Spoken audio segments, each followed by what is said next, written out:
അപ്പൊ ഇന്നലെ നമ്മുടെ നീറ്റ് 2025 റിസൾട്ട് വന്നിട്ടുണ്ട്. അപ്പൊ ഒരുപാടധികം ആൾക്കാർ വളരെയധികം സന്തോഷിച്ചിരിക്കുന്നുണ്ടായിരിക്കും, ഒരുപാടധികം ആൾക്കാർ വളരെയധികം ദുഃഖിച്ചിരിക്കുന്നുണ്ടായിരിക്കും. കാരണം ഒരുപാടധികം ആൾക്കാർക്ക് നീറ്റ് 2025 ക്രാക്ക് ചെയ്യാൻ പറ്റിയിട്ടുണ്ടായിരിക്കത്തില്ല. ഞാനിപ്പോ ഇന്ന് സംസാരിക്കാൻ പോകുന്നത് ഈ ക്രാക്ക് ചെയ്യാൻ പറ്റാത്ത ആൾക്കാരോടാണ് ഞാൻ ഇന്ന് സംസാരിക്കാൻ പോകുന്നത്. അപ്പൊ ഈ നീറ്റ് 2025 ക്രാക്ക് ചെയ്യാൻ പറ്റാത്ത ആൾക്കാരൊന്ന് ചിന്തിച്ചു നോക്കുക. നിങ്ങൾക്ക് എന്തുകൊണ്ട് നിങ്ങളുടെ നീറ്റ് എക്സാം ക്രാക്ക് ചെയ്യാൻ നിങ്ങൾക്ക് പറ്റിയില്ല? എന്താണ് അതിന്റെ റീസൺ? നിങ്ങൾ ഉഴപ്പിയതാണോ? നിങ്ങൾക്ക് പഠിച്ചു തീർക്കാൻ സമയം കിട്ടാത്തതാണോ? നിങ്ങൾക്ക് ടൈം മാനേജ് ചെയ്യാൻ പറ്റാത്തതാണോ? നിങ്ങൾ ടെൻഷൻ ആണോ? അതോ വേറെ എന്തെങ്കിലും ഫാക്ടേഴ്സ് ആണോ? അതോ നിങ്ങളുടെ എക്സാം ഹാളിൽ ഉണ്ടായ വല്ല പ്രശ്നമാണോ? അല്ലെങ്കിൽ നിങ്ങൾക്ക് ആ ഡേ ഫേസ് ചെയ്ത വല്ല പ്രശ്നമാണോ? അല്ലെങ്കിൽ നിങ്ങൾക്ക് ഓർത്തെടുക്കാൻ പറ്റാത്തതാണോ? അല്ലെങ്കിൽ നിങ്ങൾക്ക് ഫാമിലി ഇഷ്യൂ ആണോ, പേഴ്സണൽ ഇഷ്യൂ ആണോ? നിങ്ങൾ തന്നെ അനലൈസ് ചെയ്യോ എന്തുകൊണ്ട് നിങ്ങൾ നീറ്റ് 2025 ക്രാക്ക് ചെയ്തില്ല. Find out why you didn't crack the exam. ആ ഒരു റീസൺ നിങ്ങൾ ക്രാക്ക് ചെയ്യുക. നിങ്ങൾ എന്നിട്ട് ചിന്തിക്കുക, നിങ്ങൾക്ക് ആ റീസൺ അടുത്ത എക്സാമിന് നികത്താൻ പറ്റുമോ? അല്ലെങ്കിൽ നിങ്ങൾ റിപ്പീറ്റ് ചെയ്യാൻ പോയി കഴിഞ്ഞാലോ, റിപ്പീറ്റ് ചെയ്യാൻ പോയാലോ, അല്ലെങ്കിൽ സൂപ്പർ റിപ്പീറ്റ് ചെയ്യാൻ പോയാലോ, ദാറ്റ് ഇസ് അടുത്ത ഒരു വർഷം നിങ്ങളെ കൊണ്ട് ആ ഒരു മിസ്റ്റേക്ക് അല്ലെങ്കിൽ ആ ഒരു കാരണം നിങ്ങൾക്ക് ഒഴിച്ചു നിർത്താൻ പറ്റുമോ? അങ്ങനെ നിങ്ങൾക്ക് പറ്റുമെന്ന് ഉറപ്പുണ്ടെങ്കിൽ നിങ്ങൾക്ക് നീറ്റിനെ റിപ്പീറ്റ് ചെയ്യാനോ, റിപ്പീറ്റ് ചെയ്യാനോ, സൂപ്പർ റിപ്പീറ്റ് ചെയ്യാനോ പോവാം. അല്ലാത്ത പക്ഷം നിങ്ങൾക്ക് അത് ചെയ്യാൻ പറ്റത്തില്ല എന്ന് ഉറപ്പുണ്ടെങ്കിൽ what you can do you can quit this field and you can move out to any other field. നിങ്ങൾ റിപ്പീറ്റ് ചെയ്യാനോ, റിപ്പീറ്റ് ചെയ്യാനോ നിൽക്കരുത്. നിങ്ങൾ വേറെ ഏതെങ്കിലും ഒരു ഫീൽഡിലേക്ക് പോവുക. റിമെമ്പർ ദാറ്റ് ഒരിക്കലും MBBS ഡോക്ടറോ അല്ല ജീവിതത്തിന്റെ എല്ലാം. അല്ലാതെ ഡോക്ടർ അല്ല. It is not the end of your life. NEET exam or JEE or nothing, no exam is gonna be the end of your life. മനസ്സിലായോ? ഇതെല്ലാം ഒരു എക്സാം മാത്രമാണ്. It is all about a phase of your life. അല്ലാതെ ഇതൊന്നും നമ്മുടെ ലൈഫിന്റെ end അല്ല. ഡോക്ടറായാൽ മാത്രമേ ഒരാൾ സക്സസ്ഫുൾ ആവുമെന്നില്ല, എഞ്ചിനീയർ ആയാലും സക്സസ്ഫുൾ ആവുമെന്നില്ല. ഒരുപാടധികം ആൾക്കാർ ഈ ഒരു ഫീൽഡിലൊന്നും അല്ലാത്ത ആൾക്കാർ സക്സസ്ഫുൾ ആയിട്ടുണ്ട്. ഇനി പലയധികം ഡോക്ടേഴ്സിനെ എനിക്ക് പേഴ്സണലി അറിയാം. MBBS വന്നിട്ട് ഉഴപ്പിയിട്ട് അവര് പല പല അഡിക്ഷൻസിലും ആയിട്ട് അവര് ലൈഫിൽ സക്സസ്ഫുൾ അല്ലാത്ത ആൾക്കാരെ അറിയാം. എനിക്ക് ഒരുപാടധികം ആൾക്കാരെ അറിയാം, കോളേജ് ഡ്രോപ്പ് ഔട്ട് ചെയ്തിട്ട് പോലും അവർ ലൈഫിൽ ഒരുപാടധികം സക്സസ്ഫുൾ ആയിട്ടുള്ള ആൾക്കാരെ അറിയാം. നമുക്ക് തന്നെ അറിയാം, നമ്മുടെ ഫിസിക്സ് വാലയുടെ ഓണർ അലക് പാണ്ഡെ സാർ, തേർഡ് ഇയറിൽ പുള്ളിക്കാരൻ ആ കോളേജ് ക്വിറ്റ് ചെയ്ത്, മെക്കാനിക്കൽ എഞ്ചിനീയറിംഗ് പഠിക്കാൻ പോയ പുള്ളിക്കാരൻ കോളേജ് ക്വിറ്റ് ചെയ്തിട്ടാണ് ഇന്ന് ഈ ഫിസിക്സ് വാല എന്ന് പറഞ്ഞ ഇത്രയും വലിയൊരു പ്ലാറ്റ്ഫോം തന്നെ തുടങ്ങിയിരിക്കുന്നത്. അപ്പൊ എപ്പോഴും നമ്മൾ മനസ്സിലാക്കേണ്ടത്, what ever field U are going, which ever exam you are giving, എന്താണെങ്കിലും നമ്മുടെ ലൈഫിൽ നമ്മൾ എന്ത് ചെയ്താലും ദ മേജർ പാർട്ട് നമുക്ക് ഹാർഡ് വർക്ക് എന്നൊരു കാര്യമാണ് ഏറ്റവും കോൺസ്റ്റന്റ് ആയിട്ടിരിക്കുന്നത്. ഏറ്റവും കോൺസ്റ്റന്റ് ആയിട്ടുള്ള ഒരു കാര്യമാണ് consistency. Don't look for the results. Just നമ്മൾ നമ്മുടെ വർക്ക് കൊടുക്കുക. അത് നീറ്റ് എക്സാം ആണെങ്കിലും MBBS ആണെങ്കിലും JEE ആണെങ്കിലും UPSC ആണെങ്കിലും നമ്മുടെ ലൈഫിൽ നമ്മൾ എന്ത് ചെയ്താലും, കോണ്ടന്റ് ക്രിയേഷൻ ആണെങ്കിലും പോഡ്കാസ്റ്റ് ക്രിയേഷൻ ആണെങ്കിലും എഡിറ്റിംഗ് ആണെങ്കിലും എന്താണെങ്കിലും, the only thing you have to do is give your 100%. Don't look your results. നമ്മൾ റിസൾട്ട് ഒരിക്കലും നമ്മൾ നോക്കാൻ പാടില്ല. നമ്മൾ എപ്പോഴും നമ്മുടെ എഫേർട്സ് കൊടുക്കുക. മാക്സിമം എഫേർട്ട് നമ്മൾ കൊടുക്കുക. Efforts matter. അതാണ് നമ്മൾ എപ്പോഴും പഠിക്കേണ്ടത്. ഇനി ഈ ഒരു കാര്യമെല്ലാം നമുക്ക് മാറ്റി നിർത്താം, അല്ലെങ്കിൽ ഒരു വർഷം നമുക്ക് കറക്റ്റ് ആയിട്ടിരുന്ന് പഠിക്കാൻ പറ്റും. ഇപ്പോൾ ഉണ്ടായ മിസ്റ്റേക്സ് എല്ലാം എനിക്ക് നികത്താൻ പറ്റുമെന്ന് ഉറപ്പുള്ള ആൾക്കാരാണെങ്കിൽ you are qualified to write NEET 2026. നിങ്ങൾക്ക് റിപ്പീറ്റിനോ, റിപ്പീറ്റിനോ, സൂപ്പർ റിപ്പീറ്റിനോ പോവാം. ഇനി ഫസ്റ്റ് ആൻസർ എഴുതാൻ പോകുന്ന ആൾക്കാരാണെങ്കിലും പ്ലീസ് ഹിയർ മീ. ഞാൻ സ്ട്രാറ്റജി പറയാനല്ല ഞാൻ ഇവിടെ വന്നിരിക്കുന്നത്. ഞാൻ വന്നിരിക്കുന്നത് what should be your mind set. നിങ്ങളുടെ മൈൻഡ് സെറ്റ് എന്തായിരിക്കണം? നീറ്റ് 2026 എഴുതാൻ പോകുന്ന ഓരോ കുട്ടികളുടെയും, ഓരോ നീറ്റ് ആസ്പിറൻസിന്റെയും മൈൻഡ് സെറ്റ് എന്തായിരിക്കണം? അതാണ് ഞാൻ ഇന്ന് ഇവിടെ ഡിസ്കസ് ചെയ്യാൻ പോകുന്നത്.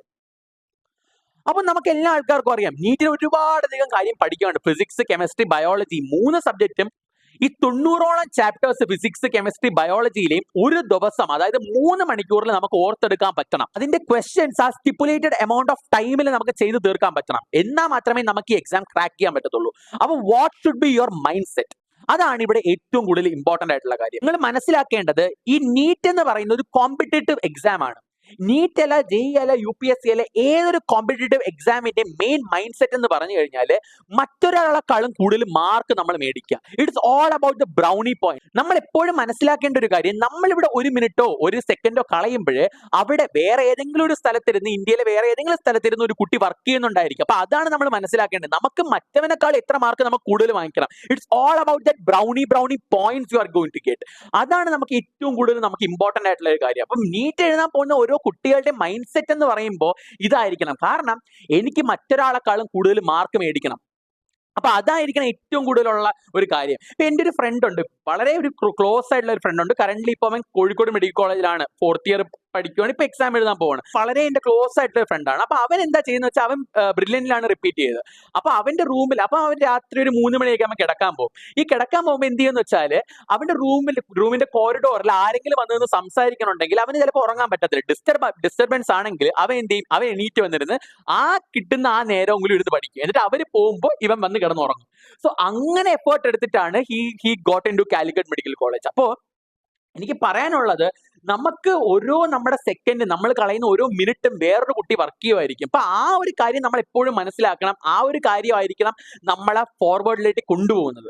അപ്പൊ നമ്മൾ മറ്റൊരാൾ കളയുന്ന സമയം നമ്മൾ പഠിക്കുക, അതായിരിക്കണം ഏറ്റവും കൂടുതൽ ഇതിന്റെ അകത്തുള്ള ഒരു ക്രക്സ് ഓഫ് ദ എക്സാം എന്ന് പറഞ്ഞാൽ തന്നെ. ഇത് എങ്ങനെ ക്രാക്ക് ചെയ്യണമെന്നുള്ള മെയിൻ ടിപ്പ് തന്നെ ഇതാണ്. മറ്റൊരാൾ കളയുന്ന സമയം നമ്മൾ പഠിക്കുക, മാക്സിമം ക്വസ്റ്റ്യൻസ് പ്രാക്ടീസ് ചെയ്യുക. അപ്പൊ ഞാൻ പറയും, ഈ ക്വസ്റ്റ്യൻ പ്രാക്ടീസും ഈ കാര്യങ്ങളൊക്കെ നമുക്ക് അറിയാനുള്ള, ഏത് ബുക്ക് പഠിക്കണം, എങ്ങനെ ക്വസ്റ്റ്യൻ പ്രാക്ടീസ് ചെയ്യണം എല്ലാം അറിയാം.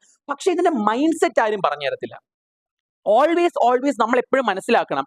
ഇപ്പൊ നിങ്ങളിപ്പോ നീറ്റ് 2025 നമുക്ക് എഴുതി കിട്ടാത്ത ആളാണെങ്കിലോ, പേപ്പർ പാടാണെന്ന് പറഞ്ഞ ആൾക്കാരാണ്, നിങ്ങളൊരു കാര്യം മനസ്സിലാക്കണം. എത്ര പേപ്പർ പാടാണെങ്കിലും നമുക്ക് സീറ്റ് കോൺസ്റ്റന്റ് ആണ്. It is A ranking exam അല്ലെ. ഇതൊരിക്കലും നമുക്ക് മാർക്ക് മേടിക്കുന്ന എക്സാം അല്ല. ആര് നിങ്ങളോട് പറഞ്ഞിട്ടില്ല 650 മാർക്കിന് മുകളിലുണ്ടെങ്കിൽ നിങ്ങൾക്ക് സീറ്റ് തരത്തുള്ളൂ, 700-ന് മേളിലുണ്ടെങ്കിൽ സീറ്റ് തരത്തുള്ളൂ? ആരും അങ്ങനെ പറഞ്ഞിട്ടില്ലല്ലോ. ജസ്റ്റ് നിങ്ങളോട് എന്താ പറഞ്ഞിട്ടുള്ളത്, നിങ്ങൾ മറ്റൊരാളെക്കാളും കൂടുതൽ റാങ്ക് മേടിക്കുക.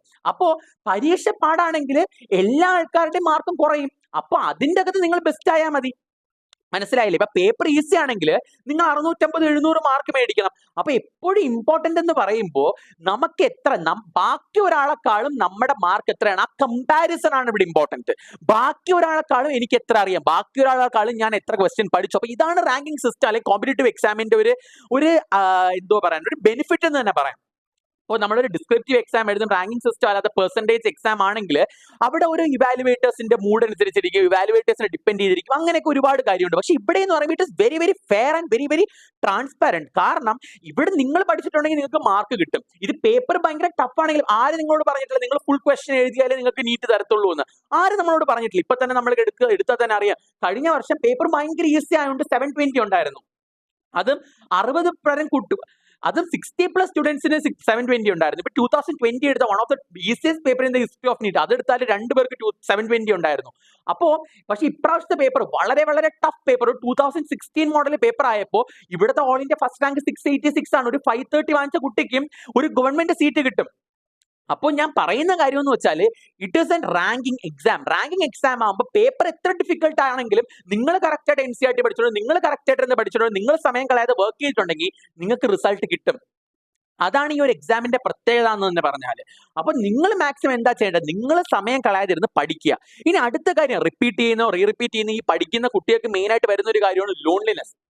അപ്പൊ എനിക്ക് നിങ്ങളോട് പറയാനുള്ള ഒരു കാര്യം എന്ന് പറഞ്ഞാല്, നമ്മുടെ ലൈഫ് ഇപ്പൊ നിങ്ങൾ നോക്കുമ്പോൾ ബാക്കിയുള്ള, ഇപ്പൊ ഞാനൊക്കെ പഠിക്കുന്ന സമയം എനിക്ക് തോന്നിയിട്ടുണ്ട്, ഇപ്പൊ ബാക്കിയുള്ള നമ്മുടെ ഫ്രണ്ട്സ് കോളേജ് ലൈഫ് എൻജോയ് ചെയ്യുന്നുണ്ട്, അവർ പുറത്ത് പോകുന്നുണ്ട്, അവർ കറങ്ങാൻ പോകുന്നുണ്ട്, പാർട്ടിക്ക് പോകുന്നുണ്ട്, പബ്ബിൽ പോകുന്നുണ്ട്, ക്ലബ്ബിൽ പോകുന്നുണ്ട്, അവർ ഗേൾ ഫ്രണ്ട് ബോയ് ഫ്രണ്ട് ഒക്കെ ആയിട്ട് നടക്കുന്നുണ്ട്, എല്ലാം നമ്മളിങ്ങനെ കാണും. അപ്പൊ നമ്മൾ ചിന്തിക്കും, അയ്യോ നമ്മുടെ ലൈഫ് മാത്രം എന്താണ് ഇങ്ങനെ, നമുക്ക് ആരുമില്ലല്ലോ, നമുക്ക് പുറത്ത് പോകാൻ പറ്റുന്ന, നമുക്ക് ഇങ്ങനെ ഇരിക്കുവാണല്ലോ എന്ന് നമുക്ക് തോന്നും. പക്ഷെ എപ്പോഴും നമ്മൾ ആലോചിക്കേണ്ട ഒരു കാര്യമാണ്, നമ്മുടെ ലൈഫിൽ നമുക്ക് ആരും നമ്മുടെ ലൈഫിൽ നമ്മുടെ കൂടെ കാണത്തില്ല. ഒരു മനുഷ്യന് നമ്മുടെ കൂടെ കാണില്ല. അച്ഛൻ കാണത്തില്ല, അമ്മ കാണത്തില്ല, സഹോദരങ്ങൾ കാണത്തില്ല, അല്ലെങ്കിൽ നമ്മുടെ ലവർ കാണത്തില്ല, ബോയ് ഫ്രണ്ട് കാണത്തില്ല, ഗേൾ ഫ്രണ്ട്. നമ്മുടെ ലൈഫിൽ നമുക്ക് ആരും കാണത്തില്ല. നമ്മുടെ ലൈഫിൽ നമ്മൾ മാത്രമേ ഉള്ളൂ. ഈ ഒരു ചിന്തയാണ് നമുക്ക് എപ്പോഴും ഇമ്പോർട്ടന്റ് ആയിട്ട് വരേണ്ട ഒരു കാര്യം. നമ്മൾ വിചാരിക്കും, നമുക്കൊരു ബെസ്റ്റ് ഫ്രണ്ട് കാണും, അവൻ നമ്മുടെ കൂടെ കാണും, അല്ലെങ്കിൽ അവൾ നമ്മുടെ കൂടെ കാണും. ഒരു മനുഷ്യനും കാണത്തില്ല. ഇത് ഞാനിപ്പോ പറയുന്നത് നിങ്ങൾക്ക് മനസ്സിലായി, അല്ലെങ്കിൽ go and ask your parents. അപ്പൊ അവര് പറഞ്ഞു, കാരണം എന്നെക്കാളും അറിയാവുന്നതായിരിക്കും കാണുന്ന ഓരോ ആൾക്കാരുടെയും പേരൻസിന്. അപ്പൊ നിങ്ങൾ ഇത് നിങ്ങളുടെ പേരൻസിനോട് ചോദിക്കുക, ഇത് കറക്റ്റ് ആണോ, ഞാൻ പറഞ്ഞ കാര്യം കറക്റ്റ് ആണോ? നിങ്ങളുടെ ലൈഫിൽ ആരും കാണത്തില്ല. ആൻഡ് നമ്മളിപ്പോഴും ഒരു കാര്യമുണ്ട്, നമ്മൾ 20s നമ്മുടെ എല്ലാവരും 20s നമ്മൾ എപ്പോഴും വിചാരിക്കും നമുക്ക് ഫ്രണ്ട്സ് ഉണ്ട്, നമുക്ക് ഫ്രണ്ട്സ് ഭയങ്കരമായിട്ട് നമ്മളെ ഹെൽപ്പ് ചെയ്യും, അല്ലെങ്കിൽ ഇവരുണ്ട്, നമുക്കൊരു ഗ്രൂപ്പ് കാണും. ഞാൻ ഒരിക്കലും പറയില്ല ഫ്രണ്ട്ഷിപ്പ് വെക്കരുത് എന്നൊന്നും ഞാൻ പറയുന്നില്ല. പക്ഷെ ഞാൻ പറയുന്നതെന്ന് വെച്ചാൽ ഫ്രണ്ട്ഷിപ്പോ ഒരു റിലേഷൻഷിപ്പോ അല്ല നമ്മുടെ ലൈഫിന്റെ എല്ലാം എന്ന് പറയുന്നത്. It is more than that. നമ്മളായിരിക്കണം നമ്മുടെ ലൈഫിന്റെ ഫസ്റ്റ് പ്രയോറിറ്റി. ഇപ്പൊ നിന്റെ കയ്യിൽ ഒരു പൈസ എടുക്കാനുണ്ടെങ്കിൽ മാത്രമേ നിന്നെ ആൾക്കാർക്ക് വില വെക്കൂ. നമ്മുടെ കയ്യിൽ ഒരു പൊസിഷനോ നമ്മുടെ കയ്യിൽ ഒരു പൈസ ഉണ്ടെങ്കിൽ മാത്രമേ നമ്മുടെ ലൈഫിൽ ആൾക്കാരെ നമ്മളെ പകവയ്ക്കത്തുള്ളൂ. അല്ലെങ്കിൽ എവരിവൺ വിൽ ലീവ് us. എത്ര ബെസ്റ്റ് ഫ്രണ്ട് ആണെന്ന് പറഞ്ഞാലും എത്ര ഫ്രണ്ട് ആണെന്ന് പറഞ്ഞാലും no one is going to help you. നിനക്കൊരു പ്രോബ്ലം വന്നാൽ നീ മാത്രമേ കാണത്തുള്ളൂ, വേറെ ഒരാൾ നിന്റെ കൂടെ കാണത്തില്ല. Sometimes family itself leave. ഒരു പ്രാവശ്യം ഒരു ഫിസിക്സ് വാല എന്ന് പറഞ്ഞ പുള്ളി നമ്മുടെ അലക് പാണ്ഡെ സാർ ഒരു വീഡിയോയിൽ പറഞ്ഞുള്ള ഒരു കാര്യമാണ്. അത് എനിക്കിപ്പോഴും എന്റെ മനസ്സിൽ എപ്പോഴും ഞാൻ കൊണ്ടു നടക്കുന്ന ഒരു കാര്യമാണ്. പ്യാർ പരിവാർ ഓർ വ്യാപാർ സബ്സെ ഹി ഊപ്പർ ഹെ കാം. നമ്മുടെ എപ്പോഴും നമ്മുടെ വർക്ക് ആയിരിക്കണം ഏറ്റവും വലുത്. നമ്മുടെ ഫാമിലി, നമ്മുടെ അച്ഛൻ, നമ്മുടെ അമ്മ, നമ്മുടെ സഹോദരങ്ങൾ, നമ്മുടെ ഫ്രണ്ട്സ്, ഇവരെയൊക്കെ കാളും ഏറ്റവും നമ്മൾ മുകളിൽ കാണേണ്ടത് നമ്മുടെ വർക്കിനെയാണ്, നമ്മളെയാണ്. നമ്മളായിരിക്കണം നമ്മുടെ ഫസ്റ്റ് പ്രയോറിറ്റി. ഞാനൊരു കാര്യം ചോദിക്കാം, നമുക്ക് എല്ലാ ആൾക്കാരെയും ഭയങ്കര ഇഷ്ടമാണ്. നമുക്ക് നമ്മുടെ ബെസ്റ്റ് ഫ്രണ്ടിനെ ഇഷ്ടമായിരിക്കും, അച്ഛനെ ഇഷ്ടമായിരിക്കും, അമ്മയെ ഇഷ്ടമായിരിക്കും, സഹോദരങ്ങൾ ഇഷ്ടമായിരിക്കാം എന്നൊക്കെ പറയുമ്പോഴും നമുക്ക് നമ്മളാണ് നമ്മുടെ ഫസ്റ്റ് പ്രയോറിറ്റി അല്ലെങ്കിൽ നിങ്ങൾ ആലോചിച്ച് നോക്ക്, നിങ്ങളെ വേറെ ആരാണ് നിങ്ങളെ ഫസ്റ്റ് പ്രയോറിറ്റി ആക്കി എടുക്കുന്നത്? ആരെങ്കിലും എടുക്കും? നിങ്ങളുടെ ബെസ്റ്റ് ഫ്രണ്ടിന്റെ ഫസ്റ്റ് പ്രയോറിറ്റി ആയിരിക്കും നിങ്ങൾ. എപ്പോഴും നമ്മളായിരിക്കണം നമ്മുടെ ഫസ്റ്റ് പ്രയോറിറ്റി. നമ്മുടെ കാര്യം കഴിഞ്ഞിട്ട് മാത്രമേ നമ്മൾ അപ്പുറത്തൊരാളുടെ കാര്യം നോക്കാൻ പോവാവൂ. കാരണം നമുക്ക് നമ്മളെ തന്നെ സ്നേഹിക്കാനും നമുക്ക് നമ്മളെ തന്നെ ഫസ്റ്റ് പ്രയോറിറ്റി ആക്കാൻ പറ്റിയില്ലെങ്കിൽ how you are going to love others? ഒരിക്കലും നമുക്കത് ചെയ്യാൻ പറ്റത്തില്ല. അപ്പൊ നമുക്കെപ്പോഴും സെൽഫ് ലവ് എന്ന് പറഞ്ഞ ഒരു കാര്യം വേണം. എപ്പോഴും നമ്മൾ ആ ഒരു കാര്യം വേണം നമ്മൾ മനസ്സിലാക്കാനായിട്ട്. നമുക്ക് നമ്മൾ മാത്രമേ കാണത്തുള്ളൂ. നമ്മൾ എപ്പോഴും മനസ്സിലാക്കേണ്ട കാര്യം, എന്റെ ലൈഫിൽ ഞാൻ പഠിച്ചൊരു പാഠമാണത്, അല്ലെങ്കിൽ എന്റെ ലൈഫ് ഇമ്പ്രൂവ് ചെയ്യാൻ തുടങ്ങിയത് അവിടെ മുതലാണ്. കാരണം എനിക്ക് ഞാൻ മാത്രമേ ഉള്ളൂ, എനിക്ക് വേറെ ആരുമില്ല. നമുക്ക് ഒരു എക്സാമ്പിൾ ഞാൻ പറഞ്ഞുതരാം. ഇപ്പൊ ഞാനിത് പറയുമ്പോൾ നിങ്ങൾ വിചാരിക്കുമായിരിക്കും ഞാൻ എന്താ ഇവിടെ പറയുന്നതെന്ന്. ഞാനൊരു കാര്യം പറഞ്ഞുതരാം. ഇപ്പൊ നമുക്കൊരു 10 ലക്ഷം രൂപ വേണം, ഒരാവശ്യമുണ്ട്. നിങ്ങൾക്ക് ആരെങ്കിലും, നിങ്ങൾക്ക് ഒരു 30 വയസ്സാകുമ്പോൾ നിങ്ങൾക്ക് ഒരു 10 ലക്ഷം രൂപ ആവശ്യമുണ്ട്, അല്ലെങ്കിൽ നിങ്ങൾക്ക് ഒരു കാർ മേടിക്കണം, നിങ്ങൾക്ക് ഒരു ബൈക്ക് മേടിക്കണം, നിങ്ങൾക്ക് ഒരു വീട് വെക്കണം. നിങ്ങളുടെ ഫ്രണ്ട് നിങ്ങൾക്ക് പൈസ തരൂ? നിങ്ങൾ എത്ര ക്ലോസ് ആയിട്ടിരിക്കുന്ന ഫ്രണ്ട് എന്ന് പറഞ്ഞാൽ നിങ്ങൾക്ക് പൈസ തരൂ? ആരും തരത്തില്ല. നിങ്ങൾക്ക് ഒരു വലിയൊരു പ്രശ്നം ഉണ്ടായി, നിങ്ങളുടെ ലൈഫിൽ ഒരു വലിയൊരു പ്രോബ്ലം ഉണ്ടായി, നിങ്ങളുടെ കൂടെ ആരെങ്കിലും നിൽക്കും നിങ്ങൾക്ക് തോന്നുന്നുണ്ടോ? എന്റെ ലൈഫിൽ എനിക്ക് ഒരുപാടധികം ക്ലോസ് ആയിട്ടുള്ള ഫ്രണ്ട്സും കാര്യങ്ങളൊക്കെ ഉണ്ടായിരുന്നു. പക്ഷേ എനിക്ക് പല ആവശ്യങ്ങൾ വന്നപ്പോഴും ഇവർ ആരും എന്റെ കൂടെ നിന്നിട്ടില്ല. എല്ലാ ആൾക്കാരും എന്നെ ലീവ് ചെയ്ത് പോവുകയാണ് ചെയ്തിട്ടുള്ളത്. അപ്പൊ നമുക്ക് എല്ലാ ആൾക്കാരുടെ ലൈഫിൽ എന്ത് പ്രോബ്ലം ഉണ്ടെങ്കിലും എന്ത് കാര്യം ഉണ്ടെങ്കിലും നമ്മുടെ ലൈഫിൽ ആരും നിൽക്കത്തില്ല. നമുക്ക് നമ്മൾ മാത്രമേ കാണൂ. അൺലെസ് ആൻഡ് അണ്ടിൽ നമുക്ക് നമ്മുടെ കയ്യിൽ പൈസ ഉണ്ടെങ്കിലും നമുക്ക് ആ ഒരു ഇൻഡിപെൻഡന്റ് ആയിട്ടുള്ള ഒരു നേച്ചർ ഉണ്ടെങ്കിലും മാത്രമല്ല നമ്മുടെ കയ്യിൽ ഒരു പൊസിഷൻ ഉണ്ടെങ്കിൽ മാത്രമേ the world will recognise you. നമ്മൾ ആൾക്കാർ വില വെക്കണമെങ്കിൽ നമ്മുടെ കയ്യിലൊരു ഇത് കാണണം. നമുക്ക് സംതിങ് പറയാനായിട്ട് നമുക്ക് ഒരു പൊസിഷൻ വേണം, നമ്മുടെ കയ്യിൽ പൈസ വേണം, ഒരു ബേസിക് ഇൻഡിപെൻഡന്റ് എക്സിസ്റ്റൻസ് നമുക്ക് വേണം. അല്ലെങ്കിൽ no one is gonna care you. This is the reality of the world. ഞാനിപ്പോ ഈ പറയുമ്പോൾ നിങ്ങൾ വിചാരിക്കും ഞാൻ എന്താണ് ഇവിടെ പറയുന്നത്, പക്ഷെ ഇതല്ല. ഇത് സത്യം എന്ന് പറഞ്ഞു കഴിഞ്ഞാൽ no one is gonna care you unless and until you own something. അത് നീറ്റ് എക്സാം ക്രാക്ക് ചെയ്യണോ തന്നെയല്ല, ലൈഫിൽ നമ്മൾ ഹാർഡ് വർക്കും സക്സസും നമ്മളിൽ തന്നെ നമ്മൾ ഇൻവെസ്റ്റ് ചെയ്തുകൊണ്ടിരിക്കുക. നീറ്റ് എക്സാം എന്നല്ല ഞാൻ പറയും ലൈഫിൽ ഏത് പാർട്ടിലാണെങ്കിലും എന്ത് കാര്യമാണെങ്കിലും നമുക്ക് നമ്മൾ തന്നെ ഇൻവെസ്റ്റ് ചെയ്യാം. നമുക്ക് നമ്മൾ ഇൻവെസ്റ്റ് ചെയ്യാതിരുന്നു കഴിഞ്ഞാൽ life is A waste guys. Life is A waste. അപ്പം ഈ എക്സാം എഴുതാൻ പോകുന്ന നീറ്റ് എക്സാമിന് 2026 എഴുതാൻ പോകുന്ന ഓരോ ആൾക്കാരും വിചാരിക്കുക ഈ ഇൻസ്റ്റഗ്രാമോ ഈ വാട്സാപ്പോ ഈ യൂട്യൂബോ ഇതൊന്നും ഡ്രാമയോ ഇതൊന്നും അല്ല നമ്മുടെ ലൈഫ്. നമ്മുടെ ലൈഫ് എന്ന് പറഞ്ഞു കഴിഞ്ഞാൽ നമ്മൾ ചെയ്യാൻ പോകുന്ന പ്രവൃത്തിയാണ്, നമ്മൾ ചെയ്യാൻ പോകുന്ന വർക്കാണ് അതിന്റെ റീസൺ. ചിലപ്പോൾ നിങ്ങൾക്ക് ഇരുന്ന് കരയാൻ തോന്നും, ചിലപ്പോൾ നിങ്ങൾക്ക് ഇരുന്ന് സങ്കടപ്പെടാൻ തോന്നും. It is okay to cry. നിങ്ങൾ ചിലപ്പോൾ ഫെയിൽ ആവും, പല മോക്ക് എക്സാമിന് നിങ്ങൾക്ക് മാർക്ക് കുറഞ്ഞോട്ടെ. It is not your end of your life. ഇത് നിങ്ങളുടെ മെയിൻ എക്സാം അല്ല. അപ്പൊ നിങ്ങൾ ഒരു എക്സാമിന് നിങ്ങൾക്ക് മാർക്ക് കുറഞ്ഞു കഴിഞ്ഞാൽ അവിടെ തളർന്നു പോകരുത്, നിങ്ങൾ എണീക്കുക. അടുത്ത എക്സാമിന് എന്ത് പറ്റി? നിങ്ങൾ എപ്പോഴും നമ്മുടെ ഫെയിലിയേഴ്സ് ട്രാക്ക്. ഈവൻ ടുഡേ ഞാൻ MBBS കിട്ടി, എന്റെ ഇത്രയും നാളായിട്ട് പോലും ഞാൻ എപ്പോഴും എന്റെ ഫെയിലിയേഴ്സ് ട്രാക്ക് ചെയ്യാറുണ്ട്. ഞാൻ എന്റെ ഒരു ദിവസം ഞാൻ എവിടേക്കാണ് എന്റെ സമയം കളഞ്ഞത്, ഞാൻ എന്തൊക്കെയാണ് ചെയ്യാത്തതെന്ന്, അല്ലെങ്കിൽ എപ്പോഴും എൻ്റെ കയ്യിൽ ഒരു ടു ഡു ലിസ്റ്റ് കാണും. ഞാൻ ആ ടു ഡു ലിസ്റ്റ് കംപ്ലീറ്റ് ചെയ്യാത്ത കാര്യങ്ങൾ എൻ്റെ കയ്യിൽ കാണും. അങ്ങനെയാണ് ഞാൻ എപ്പോഴും എൻ്റെ ലൈഫിൽ ചെയ്യാറുള്ളത്. അപ്പോൾ നമുക്ക് എപ്പോഴും മനസ്സിലാക്കേണ്ട ഒരു കാര്യം, it is always about you. നമുക്ക് നമ്മൾ മാത്രമേ കാണത്തുള്ളൂ, നമുക്ക് വേറെ ഒരാൾ നമ്മുടെ ലോകത്ത് കാണത്തില്ല. ആ ഒരു കാര്യം, ആ ഒരു സത്യം നിങ്ങൾ മനസ്സിലാക്കി കഴിഞ്ഞു കഴിഞ്ഞാൽ life become so easy, life become so simple. And please ഒരിക്കലും നമ്മൾ റിസൾട്ട് ബൗണ്ട് ചെയ്ത് നിൽക്കരുത്. നമ്മൾ എപ്പോഴും റിസൾട്ടിനെ കാണരുത്, നമ്മൾ എപ്പോഴും നമ്മുടെ വർക്കിനെ കാണും. ഇപ്പൊ ഒരു മോക്ക് എക്സാം എഴുതുമ്പോൾ നിങ്ങൾക്ക് അപ്പോൾ ഒരു 5 ചാപ്റ്റർ നിങ്ങൾക്ക് മോക്ക് എക്സാം എഴുതാൻ പറഞ്ഞു, നിങ്ങൾ 5 ചാപ്റ്റർ എഴുതിയിട്ട് നിങ്ങൾക്ക് മാർക്ക് കുറഞ്ഞു. Don't think that. അപ്പൊ നിങ്ങൾ മനസ്സിലാക്കേണ്ടത് നമുക്ക് അയ്യോ മാർക്ക് കുറഞ്ഞു പോയി എന്നല്ല, നിങ്ങൾ പഠിച്ചു തീർത്തിട്ടുണ്ട്. 5 ചാപ്റ്റർ നിങ്ങൾ നല്ലതായിട്ട് പഠിച്ചിട്ടുണ്ട്, നന്നായിട്ട് ക്വസ്റ്റ്യൻ ചെയ്തിട്ടുണ്ടെങ്കിൽ എന്നിട്ട് മാർക്ക് കുറഞ്ഞിട്ടുണ്ടെങ്കിൽ നിങ്ങൾ സങ്കടപ്പെടേണ്ട. You did your work. അത് ആ ഒരു സമയത്തിന്റെ ആ ഒരു ദിവസത്തിന്റെ കാരണം കൊണ്ട് നിങ്ങൾക്ക് മാർക്ക് കുറഞ്ഞായിരിക്കും. ഇനി നിങ്ങൾ പഠിച്ചിട്ടില്ലെങ്കിൽ യു സ്റ്റഡി, അത് നിങ്ങളുടെ ഫോൾട്ടാണ്. അത് നിങ്ങളുടെ ഫോൾട്ട് കൊണ്ടാണ് നിങ്ങൾ പഠിക്കാതിരുന്നത്. അപ്പൊ നിങ്ങൾ അടുത്ത ചാപ്റ്റേഴ്സ് പഠിക്കുക, ആ ചാപ്റ്റേഴ്സ് കംപ്ലീറ്റ് ചെയ്യുക, നിങ്ങളുടെ പെൻഡിങ് പോർഷൻസ് തീർക്കുക, അങ്ങനെ നിങ്ങൾ ചെയ്യുക. കൂടുതൽ ക്വസ്റ്റ്യൻസ് പ്രാക്ടീസ് ചെയ്യുക. ഇനി ഓർമ്മ വന്നില്ലെങ്കിൽ what you can do is repeat ആയിട്ട് വായിക്കുക, സ്പേസ്ഡ് ആയിട്ട് നിങ്ങൾ പഠിക്കുക. അങ്ങനെ ചെയ്ത് ഓർമ്മ നമുക്ക് എടുക്കുക. ഇനി ടൈം മാനേജ് ചെയ്യാൻ പറ്റിയില്ലെങ്കിൽ നിങ്ങൾ കൂടുതൽ ക്വസ്റ്റ്യൻ ചെയ്യുക, വേഗം വേഗം ടൈമർ വെച്ച് ക്വസ്റ്റ്യൻ ചെയ്ത് പഠിക്കുക. ഇനി നിങ്ങൾക്ക് ടെൻഷനാണ് കാര്യമെങ്കിൽ നിങ്ങൾ സ്ട്രെസ് മാനേജ് ചെയ്യാൻ പഠിക്കുക. എപ്പോഴും നമ്മൾ ഏറ്റവും കൂടുതൽ ലൈഫിൽ ഇമ്പോർട്ടന്റ് ആയിട്ടുള്ള കാര്യമാണ് സ്ട്രെസ് മാനേജ്മെന്റ്. സ്ട്രെസ് മാനേജ്മെന്റിനെ പറ്റി ഞാൻ ഡീറ്റെയിൽഡ് ആയിട്ട് എന്റെ ചാനലിൽ ഞാൻ വീഡിയോ ഇടുന്നതായിരിക്കും. നിങ്ങൾ ആ വീഡിയോ കാണുക. എന്റെ ചാനൽ സബ്സ്ക്രൈബ് ചെയ്യാത്തവരാണ് സബ്സ്ക്രൈബ് ചെയ്യാൻ. ഞാൻ ഒരുപാടധികം ടിപ്സും ട്രിക്സും ആയിട്ടൊക്കെ ഞാൻ നീറ്റ് ആസ്പിരൻസിന് മുന്നിലേക്ക് എത്തുന്നതായിരിക്കും. ഒരുപാടധികം വീഡിയോസ് ഞാൻ ഈ ചാനലിൽ ഡ്രോപ്പ് ചെയ്യുന്നതായിരിക്കും. നിങ്ങൾ ഫ്രീ ആയിട്ടിരിക്കുന്ന സമയം, വളരെയധികം നിങ്ങൾ ടോയ്ലറ്റിൽ പോകുന്ന സമയമൊക്കെ വേണമെങ്കിൽ ഈ വീഡിയോസ് എടുത്ത് വെച്ച് കാണാം.